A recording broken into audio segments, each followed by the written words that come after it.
അസ്സലാമു അലൈക്കും വറഹ്മത്തുള്ളാഹി തആല വബറകാതുഹു.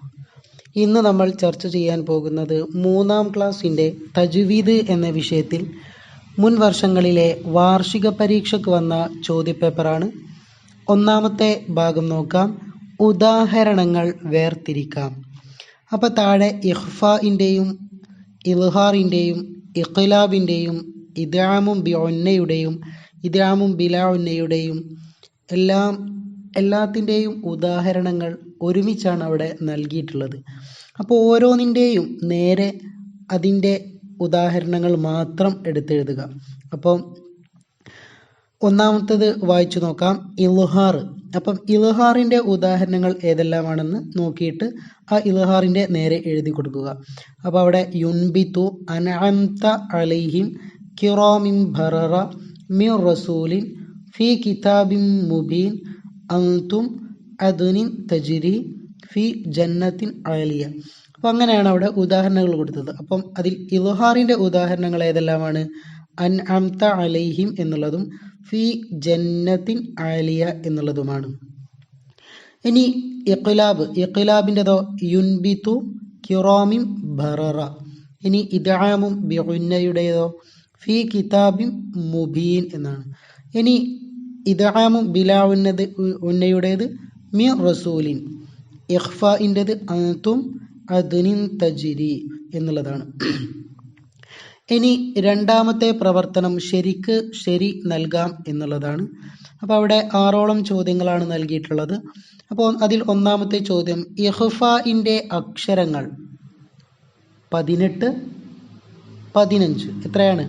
അവിടെ 15 എന്നുള്ളതാണ് ശരി. അതിന് നേരെ ശരി അടയാളപ്പെടുത്തുക. രണ്ടാമത്തെ ചോദ്യം, ഇദ്ഗാമും ബിഉന്ന. മണിക്കാതെ ഷദ്ദു ചെയ്യണം, ഷദ്ദോടുകൂടി മണിക്കണം. അപ്പോൾ ഏതാണ് ശരി? ഷദ്ദോടുകൂടി മണിക്കണം എന്നുള്ളതാണ്. അതിന് നേരെ ശരി അടയാളപ്പെടുത്തുക. മൂന്നാമത്തെ ചോദ്യം, ഇഖ്ഫാ. തരിമൂക്കിലേക്ക് മറച്ചു മണിക്കണം, മീമായി മറിച്ചു മണിക്കണം. അപ്പോൾ ഏതാണ് ശരി? തരിമൂക്കിലേക്ക് മറച്ചു മണിക്കണം എന്നുള്ളതാണ്. അപ്പോൾ അതിന് നേരെ ശരി അടയാളപ്പെടുത്തുക. ഇനി നാലാമത്തത്, മണിക്കൽ ഉണ്ടാവുന്നത് തരിമൂക്കിൽ നിന്നാണ്, തലച്ചോറിൽ നിന്നാണ്. ഏതിൽ നിന്നാണ്? തരിമൂക്കിൽ നിന്നാണ് മണിക്കൽ ഉണ്ടാകുന്നത്. അപ്പോൾ അതിന് നേരെ ശരി അടയാളപ്പെടുത്തുക. ഇനി അടുത്തത് അഞ്ചാമത്തത്, സുക്കൂൻ വരികയില്ല പദത്തിൻ്റെ അവസാനത്തിൽ, പദത്തിൻ്റെ തുടക്കത്തിൽ. അപ്പോൾ ഏതാണ്? പദത്തിൻ്റെ തുടക്കത്തിൽ എന്നുള്ളതാണ് ശരി. അപ്പം അതിന് നേരെ ശരി അടയാളപ്പെടുത്തുക. അപ്പോൾ പദത്തിൻ്റെ തുടക്കത്തിൽ ഒരിക്കലും എന്ത് വരികയില്ല? സുക്കൂന് വരികയില്ല. ഇനി ആറാമത്തത്, മണിക്കേണ്ടുന്ന ഹർഫുകൾ മീമും താഉമാണ്, മീമും നൂനുമാണ്. ഏതാണ് ശരി? മീമും നൂനുമാണ് എന്നുള്ളതാണ്. അതിന് ശരി അടയാളപ്പെടുത്തുക. ഇനി മൂന്നാമത്തെ പ്രവർത്തനം പൂർത്തിയാക്കാം എന്നുള്ളതാണ്. ഒന്നാമത്തെ ചോദ്യം, കലിമത്തിൻ്റെ അവസാനത്തിൽ മാത്രമേ തൻവീൻ ഉണ്ടാവൂ. അപ്പോൾ അവിടെ തൻവീൻ ഉണ്ടാവൂ എന്നുള്ളതാണ് എഴുതി കൊടുക്കാനുള്ളത്. രണ്ടാമത്തത്, ജൗഫ് എന്നതുകൊണ്ട് വായയുടെ ഉൾഭാഗമാണ് ഉദ്ദേശിക്കുന്നത്. അപ്പോൾ അവിടെ ഉൾഭാഗമാണ് ഉദ്ദേശിക്കുന്നത് എന്ന് എഴുതി കൊടുക്കുക. അതുപോലെ മൂന്നാമത്തെ ചോദ്യം, തരിമൂക്കിന് അറബിയിൽ പറയുന്നത്.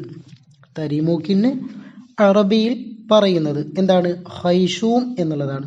അപ്പോൾ ഹൈഷൂം എന്നാണ് തരിമൂക്കിന് അറബിയിൽ പറയുക. നാലാമത്തെ ചോദ്യം, മണിക്കുന്നതിന് അറബിയിൽ പറയുന്നത്. അതെല്ലാവർക്കും അറിയുന്ന ഒരു സംഭവമാണ്. എന്താണ്? ഉന്നത്ത്. അപ്പം അറബിയിൽ മണിക്കുന്നതിന് ഉന്നത്ത് എന്നാണ് പറയുക. ഇനി അഞ്ചാമത്തത്, വിശുദ്ധ ഖുർആൻ ഇതര ഗ്രന്ഥങ്ങളിൽ നിന്ന് വ്യത്യസ്തമായി എല്ലാ കാലത്തേക്കും അനുയോജ്യമാണ്. അപ്പോൾ അവിടെ അനുയോജ്യമാണ് എന്നുള്ളത് എഴുതുക. ഇനി ഉത്തരം എഴുതാം എന്നുള്ളതാണ് നാലാമത്തെ പ്രവർത്തനമായിട്ട് വരുന്നത്. അപ്പോൾ എത്ര ചോദ്യങ്ങൾ നൽകിയിട്ടുണ്ട്? 5ഓളം ചോദ്യങ്ങളും നൽകിയിട്ടുണ്ട്. ഓരോന്നിനും ശരിയായ രീതിയിൽ ഉത്തരം എഴുതുക. ചോദ്യം 1, ഖുർആൻ പഠിക്കേണ്ടത് എങ്ങനെയാണ്? എങ്ങനെയാണ് ഖുർആൻ പഠിക്കേണ്ടത്? ഉത്തരം, ഉസ്താദ് ഓതുന്നത് കണ്ടും കേട്ടുമാണ് ഖുർആൻ പഠിക്കേണ്ടത്. ഒന്നുകൂടെ നോക്കാം. ഉസ്താദ് ഓതുന്നത് കണ്ടും കേട്ടുമാണ്. രണ്ടാമത്തെ ചോദ്യം, മഹ്റജ് എന്ന് പറയുന്നത് എന്തിനാണ്? എന്തിനാണ് മഹ്റജ് എന്ന് പറയുന്നത്? ഉത്തരം, അക്ഷരങ്ങൾ പുറപ്പെടുന്ന സ്ഥാനങ്ങൾക്കാണ്. അക്ഷരങ്ങൾ പുറപ്പെടുന്ന സ്ഥാനങ്ങൾക്കാണ് മഹ്റജ് എന്ന് പറയുന്നത്. മൂന്നാമത്തത്, അക്സൽ ഹൽക്ക് എന്ന് പറയുന്നത് എന്തിനാണ്? അക്സൽ ഹൽക്ക് എന്ന് പറയുന്നത് എന്തിനാണ്? തൊണ്ടയുടെ താഴേ അറ്റത്തിന്. അപ്പം തൊണ്ടയുടെ താഴേ അറ്റത്തിനാണ് അക്സൽ ഹൽക്ക് എന്ന് പറയുന്നത്. നമ്മൾ പഠിച്ചിട്ടുണ്ട് അല്ലേ? അക്സൽ ഹൽക്ക്, അദ്നൽ ഹൽക്ക്, വസ്തുൽ ഹൽക്ക് എന്നൊക്കെ പഠിച്ചിട്ടുണ്ട്. അപ്പോൾ അക്സൽ ഹൽക്ക് എന്ന് പറഞ്ഞാൽ തൊണ്ടയുടെ താഴെ അറ്റത്തിന്. ഇനി നാലാമത്തെ ചോദ്യം, നാവിൽ നിന്ന് 10 സ്ഥാനങ്ങളിൽ നിന്നായി എത്ര അക്ഷരങ്ങൾ പുറപ്പെടുന്നു? 18 അക്ഷരങ്ങൾ. അപ്പോൾ 18 അക്ഷരങ്ങളാണ് നാവിൽ നിന്നും 10 സ്ഥലങ്ങളിലായി പുറപ്പെടുന്നത്. ഇനി അഞ്ചാമത്തെ ചോദ്യം, ഫ, വാവ്, ബ, മീം എന്നിവ എവിടെ നിന്നാണ് പുറപ്പെടുന്നത്? ഉത്തരം, ചുണ്ടിൽ നിന്ന്. അപ്പോൾ ചുണ്ടിൽ നിന്നാണ് ഫാവും വാവും ബാവും മീമും പുറപ്പെടുന്നത്. ഇനി അഞ്ചാമത്തെ ഭാഗം വ്യക്തമാക്കാം എന്നുള്ളതാണ്. അതിൽ ഒന്നാമത്തെ ചോദ്യം, റാഇന്റെ മഹ്റജ്. റാഇന്റെ മഹ്റജ് ഏതാണ്? ഉത്തരം, നാവിൻ്റെ തലയുടെ മുതുകും മേലെ മുൻപല്ലിൻ്റെ ഊനും. ഒന്നുകൂടെ നോക്കാം. നാവിൻ്റെ തലയുടെ മുതുകും മേലെ മുൻപല്ലിൻ്റെ ഊനും ആണ് റാഇന്റെ മഹ്റജ്. രണ്ടാമത്തെ ചോദ്യം, ലമ്മിനെ നീട്ടാൻ ഉപയോഗിക്കുന്ന അക്ഷരം ഏതാണ്? വാവാണ് അല്ലെ? നമ്മൾ പഠിച്ചിട്ടുണ്ട്.